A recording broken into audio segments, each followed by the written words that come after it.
Ces sondages sont des sondages à propos de quelqu'un qui n'est pas candidat. Oui, mais enfin Emmanuel Macron non plus. C'est qui va l'être. La presse, les médias, vous en faites partie, déroulent une sorte de tapis rouge. Nous ne l'avons jamais reçu. M. Zemmour est un révisionniste. Il a été condamné par la justice. Il ose mettre sur un pied d'égalité De Gaulle et Pétain.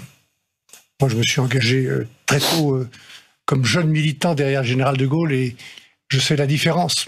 Comme tous les résistants, tous ceux qui sont dévoués, qui ont sacrifié leur vie, souvent pour la patrie, le savent. C'est une sorte d'insulte pour eux que de mettre Pétain et De Gaulle sur le même plan. Et on sait très bien où se terminent les thèses de l'extrême droite. C'est toujours dans la violence. On commence par des mots et ça se termine dans la violence. Dans l'invective, comme on l'entend, la stigmatisation. Moi, j'ai pas envie de répondre à ça maintenant, sauf pour vous dire ce que je viens de vous dire. Je pense que le président de la République, le nouveau président de la République, doit être au contraire quelqu'un qui rassemble, qui réconcilie, qui réunit, qui respecte, qui cherche des solutions aux problèmes qui sont posés aux Français. Parce que peut-être ce commentateur ou ce polémiste met-il le doigt sur des problèmes. C'est ça qui m'intéresse, qui inquiète les Français, de vraies inquiétudes, et c'est à ça qu'il faut répondre. J'ai toujours fait ça dans ma vie, contrairement aux polémiques que M. Zemmour a fait contre moi aujourd'hui, assez violentes. Je n'ai pas envie de lui répondre. Mais toute ma vie, j'ai essayé de chercher les solutions aux problèmes qui se posaient. D'abord, de comprendre les problèmes. Et ensuite, chercher des solutions. Quand j'étais commissaire européen, il m'attaque là-dessus. J'ai participé, grâce à la confiance de Nicolas Sarkozy, pendant 5 ans à reconstruire la régulation financière, qui a été détricotée par 30 années d'ultralibéralisme. Qu'on me donne acte de ça. J'ai présenté 41 lois de régulation pour mettre de l'ordre, de la morale. On va parler de vous. Zemmour, vous dites... Quand j'ai géré le Brexit pendant les 4 dernières années, j'ai défendu les intérêts de l'Union européenne, des Français, des pêcheurs, des entreprises. Et aujourd'hui, quand vous dites que vous faites et lui il parle, c'est ça? Je dis que on doit regarder les problèmes, et je veux les regarder. C'est le rôle d'un candidat à la présidence de la République, et évidemment du prochain président. Mais après, il faut se dire comment on règle les problèmes. Qu'est-ce qu'on apporte comme solution? Qui a le courage? Avec qui on gouverne et à qui a le courage d'apporter? Dans une interview au Figaro que vous avez donnée tout à l'heure, en tout cas elle est sortie tout à l'heure, vous dites « Le reproche que je fais à Éric Zemmour porte sur son discours fataliste et pessimiste ». C'est le seul reproche que vous lui faites? Évidemment pas, puisque je vous ai dit tout à l'heure ce que je pensais. C'est vrai que cette phrase nous a surpris tous les deux par sa modération. Sur les constats que vous faites sur la société, vous êtes pas en désaccord totalement avec lui. On a l'impression c'est ce qui se dégage de cette phrase. Encore une fois, je ne vais pas passer mon temps, qui est rare avec vous, à parler des propositions ou des idées de ce monsieur. Ce qui m'intéresse, c'est les problèmes des Français. C'est ce que j'ai voulu dire dans cette phrase. Il y a des problèmes qui sont réels sur la sécurité publique. J'ai fait des propositions qui sont très précises. Et sur l'immigration, qui marche pas. Que vous avez en commun. Oui, c'est pas un thème. Excusez-moi, c'est pas une préoccupation des Français. Mais M. Valls a les mêmes. Le gouvernement actuel devrait avoir les mêmes. Quand une politique ne fonctionne pas, ce qui est le cas de la politique d'immigration en France, au détriment des Français qui ne comprennent plus, au détriment des personnes que nous accueillons et que nous accueillons mal. Quand une politique ne fonctionne pas en France et en Europe, puisqu'elle ne fonctionne ni en France ni en Europe, on la change, on la corrige. Ça, c'est le rôle d'un responsable politique. Il faut, peut-être pour regagner la confiance des Français, éviter les dérives, que les Français se disent, tiens, voilà des hommes politiques, en tout cas un homme politique, c'est j'espère ce qu'ils diront de moi, qui constate la réalité des choses et qui apporte des solutions. Justement, si on continue de parler d'immigration, vous en avez parlé, vous avez proposé un moratoire sur l'immigration, alors vous nous direz ce que vous entendez par là, mais Valérie Pécresse, qui est votre concurrente, dit que c'est impossible. On va l'écouter. L'immigration zéro, ça n'existe pas. Elle n'est pas possible et elle n'est pas souhaitable. Est-ce que la France renoncerait à former des étudiants étrangers, des médecins et des chercheurs ? Un moratoire serait tout aussi illusoire. Un moratoire, ça veut dire zéro immigré? Non, évidemment pas. Donc il faut que Valérie Pécresse prenne le temps de regarder les propositions et on va avoir l'occasion de débattre puisque nous sommes, je l'espère... Pardon, vous interrompre. L'ancien ministre et ex-négociateur en chef du Brexit propose un moratoire pour geler l'immigration dans notre pays pendant 3 à 5 ans. Donc oui, ça veut dire zéro. Non mais ça c'est ce que vous lisez. Je ne sais pas qui a écrit ça. Moi je ne propose pas d'arrêter l'immigration. Okay. Ce n'est pas moi qui ai dit ça, c'est un commentaire ou une interprétation de ma proposition. Soyons précis. Et c'est une affaire où il faut être précis, parce que j'ai beaucoup travaillé sur cette question et je ne fais pas de coups. J'ai travaillé avec des responsables du Conseil constitutionnel, avec du Conseil d'État, des experts européens, pour apporter une vraie réponse. En 2 temps qui vont ensemble. D'abord, un coup d'arrêt à un certain nombre de procédures qui ne fonctionnent pas, les régularisations massives. On ne va pas arrêter, pour rassurer Valérie Pécresse, on ne va pas arrêter l'accueil des étudiants étrangers. Je souhaite même qu'on en accueille beaucoup plus. On ne va pas arrêter d'accueillir des gens qui sont en situation de détresse et qui ont vraiment le statut de réfugiés.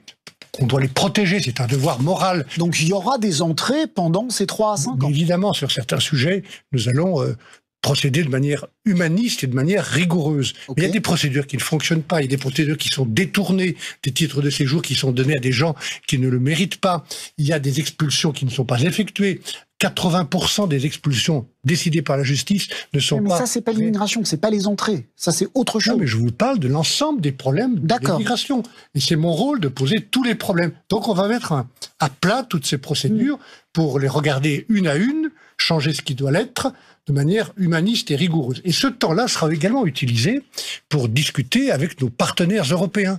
Parce que je veux une grande politique commune en matière d'asile, de visa, d'immigration, qu'on contrôle ensemble et enfin correctement nos frontières extérieures qui sont depuis assez longtemps des passoires, qu'on ait une politique sur l'asile et les visas, qu'on ait une politique qui fasse fonctionner Schengen. Et puis mon 3e temps dans ce moratoire, qui est en fait synonyme d'un coup d'arrêt, d'une remise à plat. Je le dis pour me faire bien comprendre. C'est le temps de la discussion avec les pays d'où viennent beaucoup d'émigrés économiques, de telle sorte que on puisse avoir de la part de ces pays une attitude plus constructive. C'est d'ailleurs le sens des décisions enfin que vient de prendre le président sortant de la République en demandant à diminuer drastiquement les visas attribués à des pays comme l'Algérie ou dans le Maghreb. Le Maroc et la Tunisie.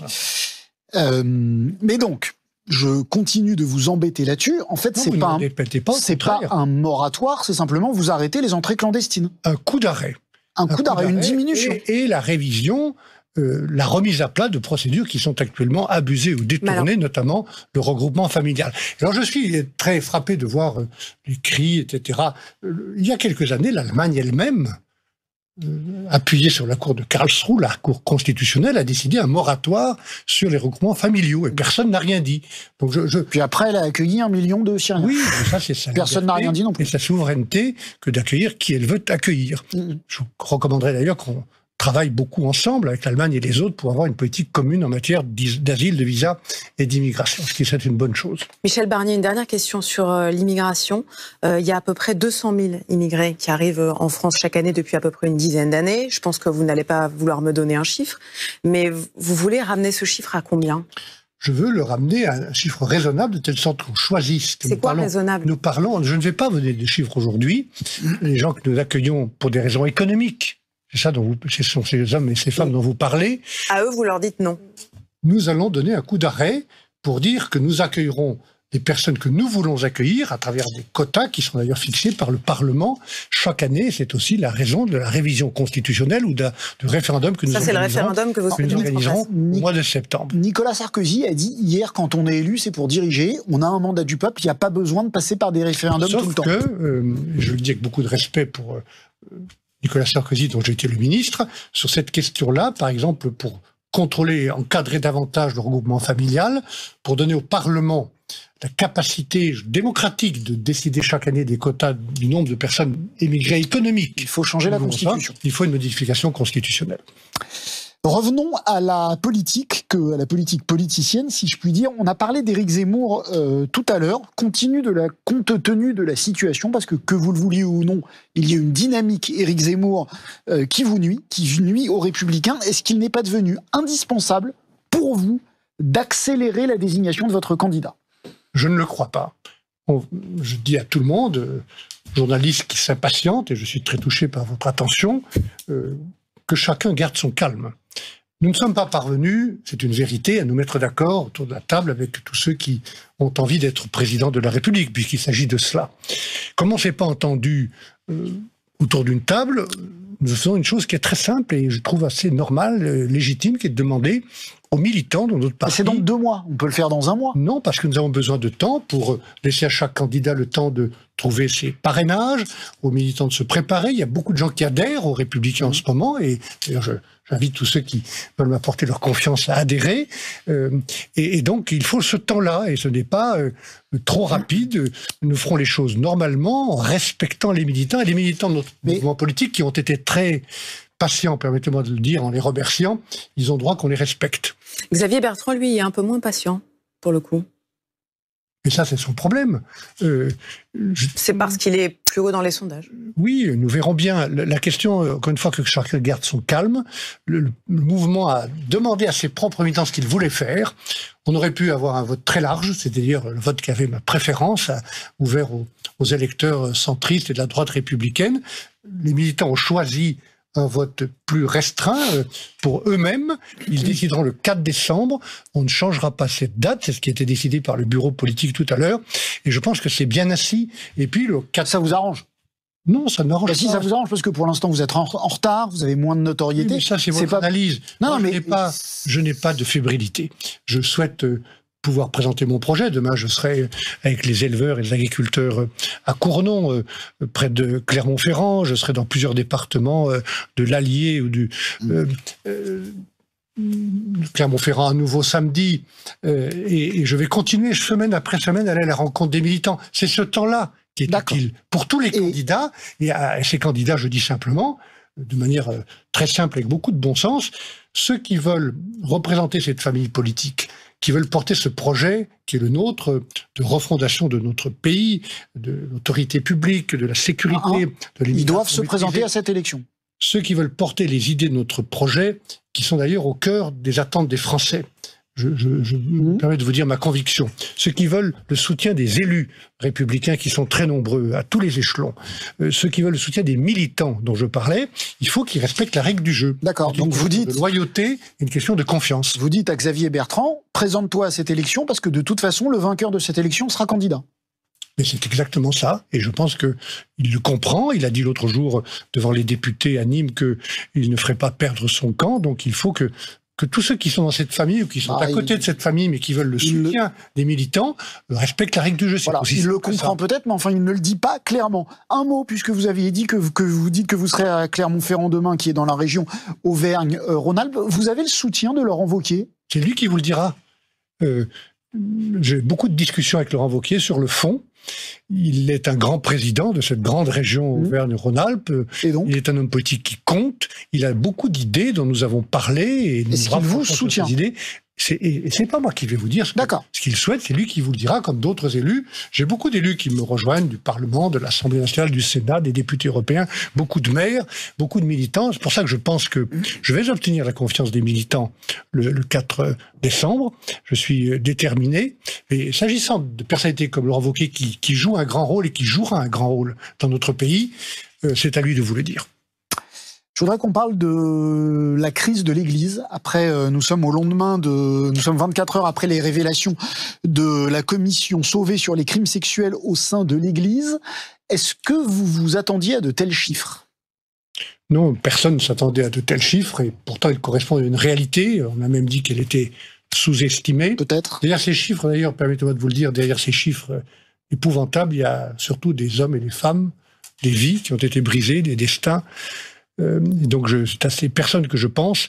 Jean-Marc Sauvé, quelqu'un que je connais bien, il a été le vice-président du Conseil d'État et j'ai été membre du Conseil d'État, donc j'ai beaucoup de respect pour lui et je veux saluer le travail qu'il a fait à la demande de l'Église pour aller au bout de la vérité. J'espère qu'on est au bout. Alors justement, en tirer les leçons et les conséquences. Eh bien justement, parce que vous avez raison, c'est la question maintenant, comment l'Église va réagir. Écoutez, ce matin, le président de la Conférence des évêques de France, Monseigneur Éric de Moulin-Beaufort, c'était sur cette antenne, au micro de Marc Fauvel et de Salia Braclia. On l'écoute. Alors la confession doit rester secrète, et le secret de la confession restera parce que ça ouvre un espace de parole libre. Même pour ces sujets-là. Il faut que nous regardions de très près la recommandation de la recommandation de la SIAZ, qui est assez précise, assez subtile, assez nuancée. C'est-à-dire que la confession n'obéit pas aux lois françaises.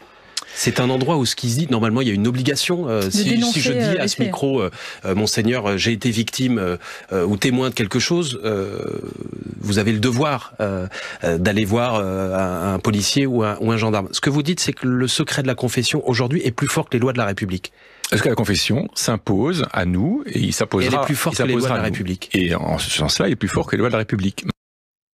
Ça s'impose aux lois de la République. Est-ce qu'il n'est pas étonnant que le patron des évêques continue de considérer qu'en somme, les lois de Dieu ou les lois du catholicisme s'imposent aux lois de la République? Quand il y a des crimes, et nous parlons bien de crimes, il faut qu'ils soient sanctionnés et que les lois de la République s'appliquent. Voilà ce que je pense. J'ajoute d'ailleurs qu'au-delà de ce rapport terrible et épouvantable de la réalité des abus sexuels dans l'Église, il faut aussi penser à ce qui se passe en dehors, dans beaucoup de secteurs de notre société, des violences qui sont imposées, les jeunes, les femmes, dans l'éducation, il faut être impitoyable et aller au bout des vérités et protéger. Ce que vous avez dit est important parce que, à l'inverse de ce que dit Monseigneur de Moulin-Beaufort, vous dites que si un prêtre, dans le secret de la confession, si on lui dit, si on lui fait part d'un crime, il doit le dire et il doit le dénoncer. Il y a ce qu'on appelle l'assistance à personne en danger, me semble-t-il, dans notre loi et dans l'une des lois de la République.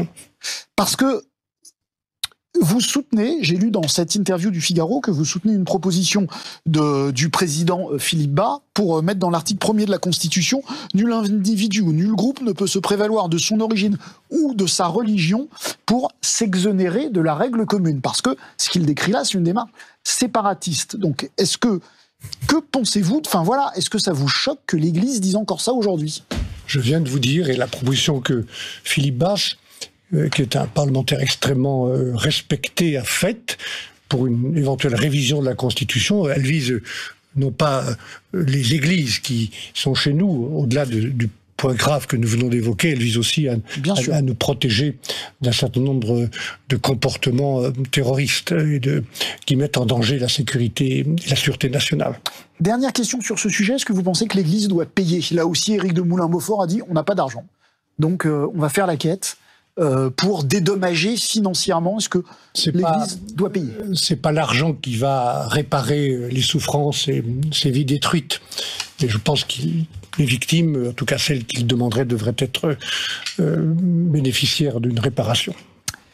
Parlons de l'énergie, parce que les questions énergétiques s'invitent dans la campagne électorale. On parlera dans un instant avec un observateur du prix du gaz. Un mot de la production d'énergie en France. Faut-il développer l'éolien à fond ou bien temporiser? D'abord, le défi climatique sur lequel moi je suis engagé depuis très longtemps. J'ai eu l'honneur d'être ministre de l'Environnement et d'être bien engagé avant, d'écrire plusieurs livres sur ces sujets. Ce défi climatique, on ne le relève pas en France sur le nucléaire. C'est une première réponse. C'était ma deuxième question. Ouais. C'est celle d'Alex, plus exactement. Je ne connaissais pas votre deuxième question. Voilà. Je vous dis ma première réponse. Très bien. Et on a besoin de l'énergie nucléaire. Je ne suis pas partisan du tout nucléaire, mais nous avons besoin de relancer le programme au moins de 6 réacteurs et de vérifier les conditions dans lesquelles les engagements pris pour fermer une quinzaine d'autres réacteurs devraient être révisés. Est-ce que vous pensez que l'Allemagne nous influence mal, entre guillemets, sur cette question du nucléaire? Je ne veux pas faire de procès d'attention. Ce que je constate, c'est que l'Allemagne a fait un autre choix, que beaucoup d'Allemands d'ailleurs regrettent, de sortir du nucléaire très vite. Il n'y a aucune raison que ce choix national fait par l'Allemagne ait une influence sur notre propre appelle mixte énergétique et notre souveraineté en matière d'électricité. C'est une des raisons pour lesquelles l'électricité est moins chère chez nous qu'ailleurs et pourquoi on a cette autonomie électrique et énergétique grâce au nucléaire. Encore une fois, je ne suis pas partisan du tout nucléaire, mais nous avons besoin de sauvegarder cette filière nucléaire qui a été et qui pose parfois des problèmes en termes de déchets, de transport de l'énergie. Nous devons continuer la recherche. Là-dessus, vous êtes assez d'accord avec le président de la République. On dit que mardi, il s'apprête à montrer qu'il n'a pas le nucléaire honteux et aller vers la oui, jusqu'à présent, j'ai quand même le sentiment qu'il avait un peu le nucléaire honteux. On a dit qu'on allait arrêter une quinzaine de réacteurs. Moi, je voudrais vérifier dans quelles conditions. On a arrêté un programme de recherche sur réacteurs de nouvelle génération. Et je pense qu'il faut très vite, on a perdu du temps, relancer le programme de ces 6 réacteurs dont nous avons besoin. Après, quand on a dit ça, je suis très content que le président de la République rejoigne ses convictions. C'est plutôt dans ce sens-là qu'il faut voir les choses. Et puis, il faut d'autres énergies. L'éolien. Alors l'éolien, moi j'ai un problème très sérieux sur le calcul économique et le coût écologique de certains champs d'éolien qu'on veut créer sur le territoire de la métropole. Pour faire l'énergie solaire et puis en mer. Je suis allé l'autre jour voir avec Marc Le Fur, député, le projet de champ d'éolien à Saint-Brieuc. Franchement, j'ai pas du tout été convaincu qu'on devait faire ce champ qui massacre une partie de la biodiversité marine en pleine zone protégée. Et on veut dire la même chose de beaucoup d'éoliennes qui massacrent le paysage. Il faut un moratoire ? Puisque c'est un mot je ne veux pas utiliser le mot moratoire à toutes les sauces. Je pense qu'il faut une réévaluation de tous ces projets pour voir quel est leur coût et leur avantage, coût et avantage économique, et aussi les dégâts qu'ils peuvent faire à l'environnement.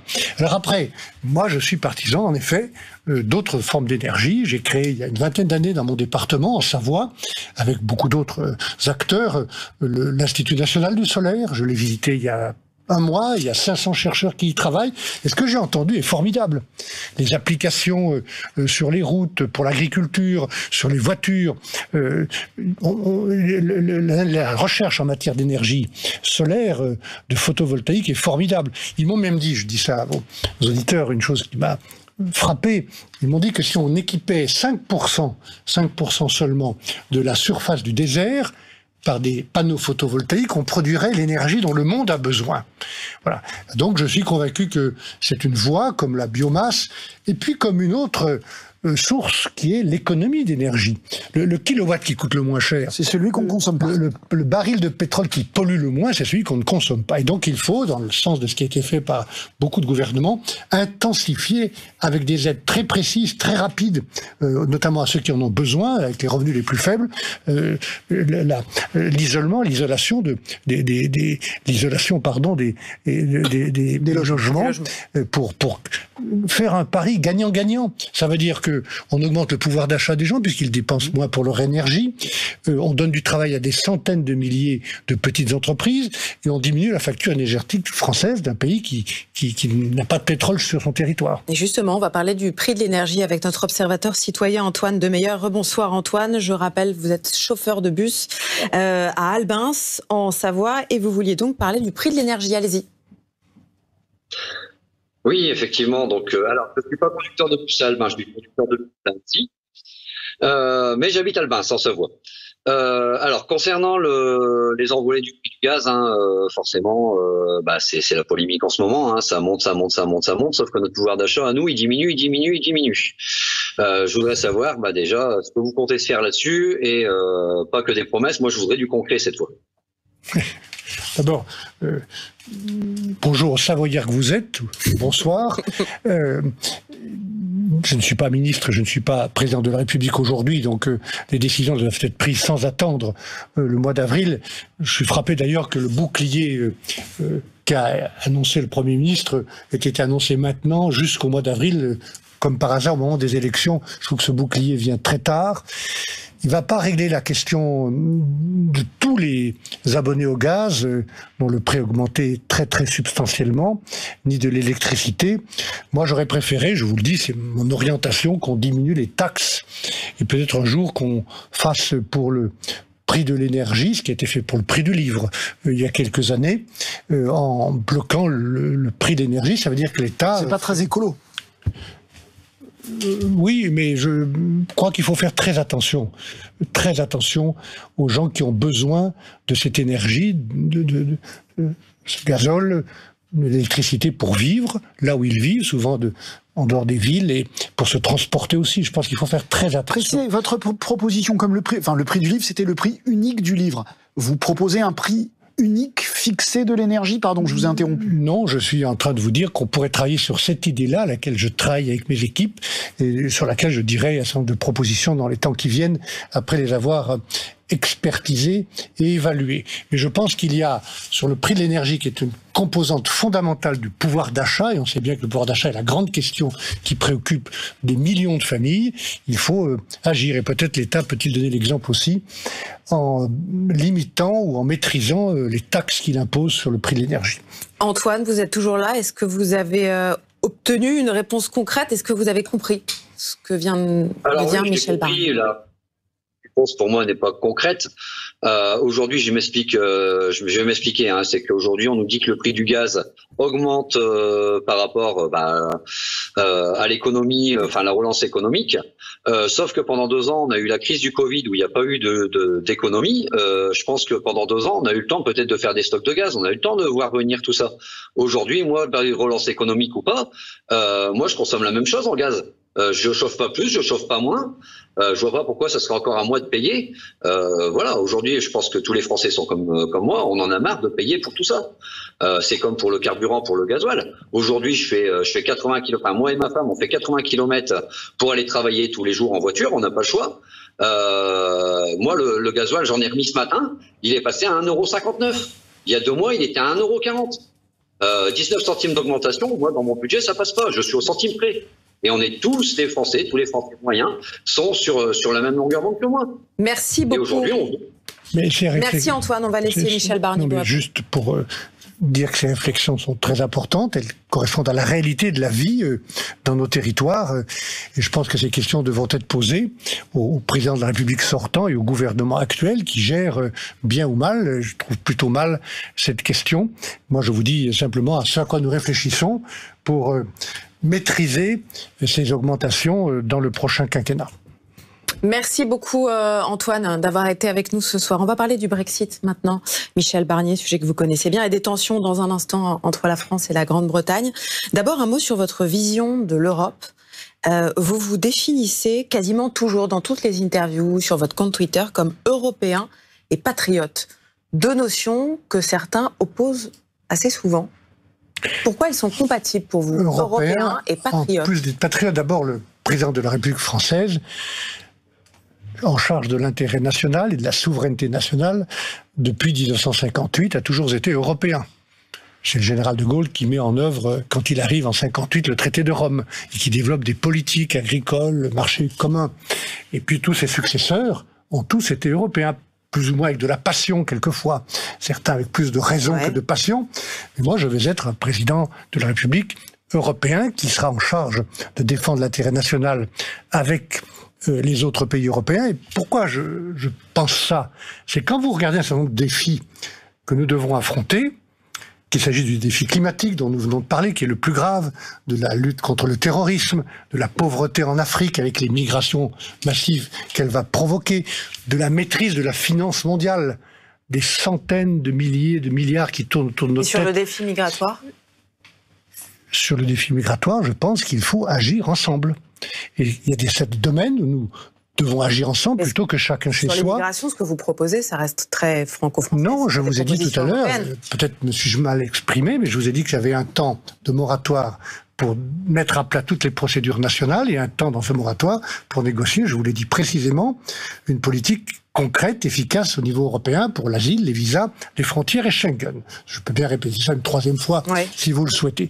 Mais je vous dis, pourquoi je suis européen? Parce que dans un certain nombre de défis, il vaut mieux être ensemble. Les Britanniques ont choisi d'être solitaires. Pardon, mais le référendum que vous proposez avec des quotas au Parlement, c'est bien en France? Bien sûr. Mais c'est pas au niveau européen. Je vous ai dit que le moratoire... Mais ça, c'est pas le moratoire, c'est pas la même chose. Excusez-moi.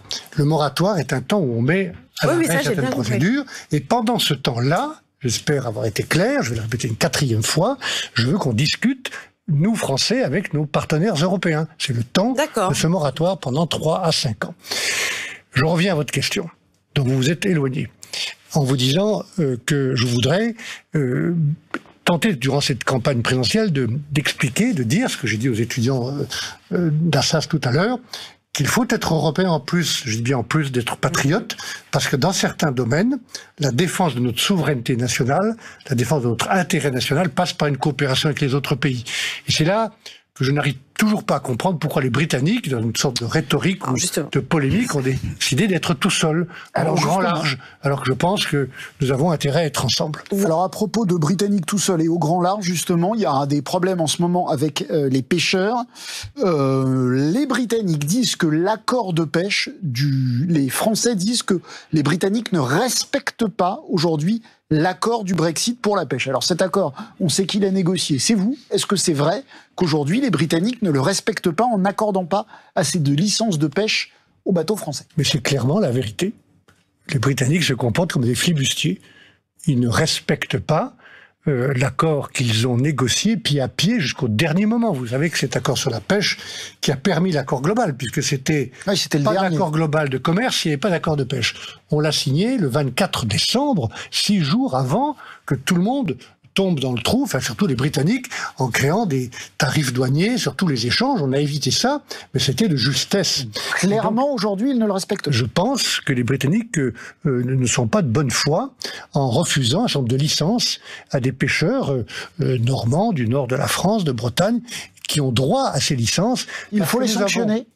Il reste 30 secondes. Faut-il Clément Beaune a menacé le Premier ministre a menacé la Grande-Bretagne de sanctions. Les Britanniques ne comprennent pas qu'ils vont provoquer une crise grave et qui aura des conséquences durables. Je pourrais d'ailleurs aussi dire qu'ils mettent en cause une autre partie de l'accord. Des sanctions européennes ? Oui, puisque nous parlons d'un accord européen qui n'est pas respecté avec les Britanniques. Il y a donc des sanctions prévues dans l'accord et des contreparties. Je me permets de dire qu'il y a quelque chose d'au moins aussi grave que la question de la pêche, qui est la question de l'Irlande, parce que là, il ne s'agit pas de marchandises, de commerce, de technique, il s'agit de la paix qui concerne les hommes et les femmes en Irlande, et les Britanniques prennent là aussi une responsabilité qui est de remettre en cause l'accord qu'ils ont négocié. Et ce sont eux, les mêmes, M. Johnson, son cabinet, ses ministres, son Parlement, qui ont négocié cet accord avec nous, c'est pas quelqu'un d'autre. Merci beaucoup Michel Barnier. Merci beaucoup Michel Barnier.